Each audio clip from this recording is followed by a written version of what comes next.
So for today's video, samahan nyo nga po pala ako gumawa ng yema. Tara, samahan nyo ako. Papakita ko pala muna sa inyo yung Alaska. Yun nga pala yung gagawin kong yema mga guys. Wala nga pala akong magawa dito sa bahay kaya gagawa na lang ako ng sarili kong yema. Babalatan ko nga muna pala to yung gagawin kong yema mga guys. Bago nga yan mga guys, talagyan ko muna yung kaldero namin ng kalahating tubig para mamaya sa yema. Dito is lalabas ako para kumuha ng tubig. Open ko nga pala dito mga guys yung gas para i-open yung kalan. Yan, nagkapoy na mga guys.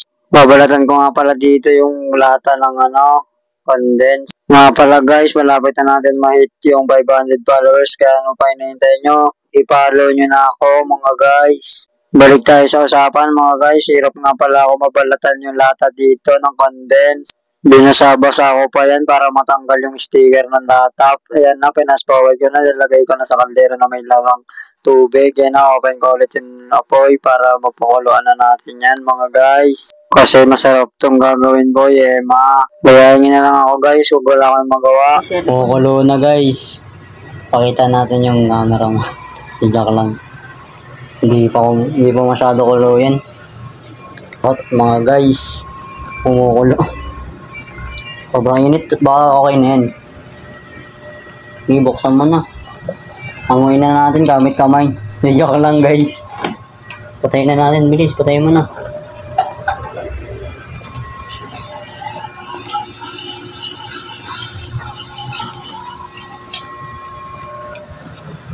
Baka mo. Sobrang init. Siyempre.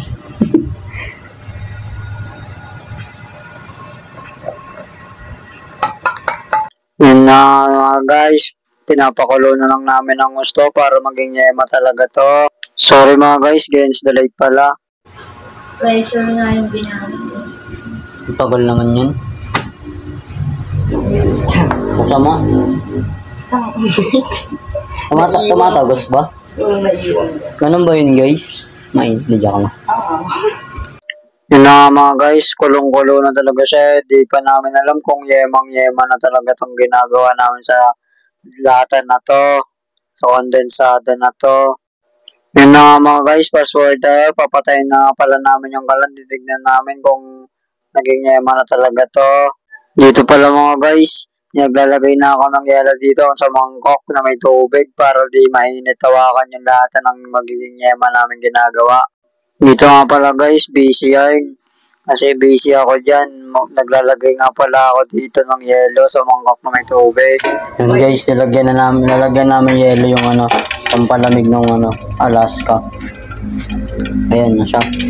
Papalamig na sobrang init guys eh. Hinango na namin dun sa kaldera. Mahad kayo dyan. Gawin nyo rin kung gusto nyo to. Kung boring kayo. Baka may magawa eh.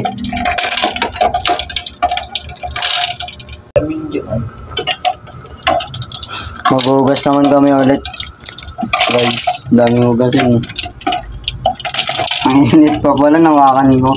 Hindi ko na ipakita guys.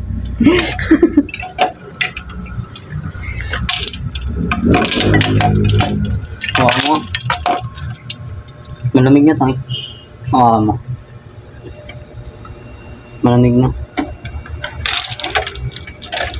Okay na yan? Okay na ba yan guys? Malamig na ba? Comment down below. Dito pala mga guys, natapos na kami. Bubuksan na dito yung yema. Bubuksan ko na nga pala dito. Nagawa ko dito ng basahan kasi sobrang init pa niya. Dito is nagdadaan-daan ako magbukas dito para di ako madisgrasya at masugatan.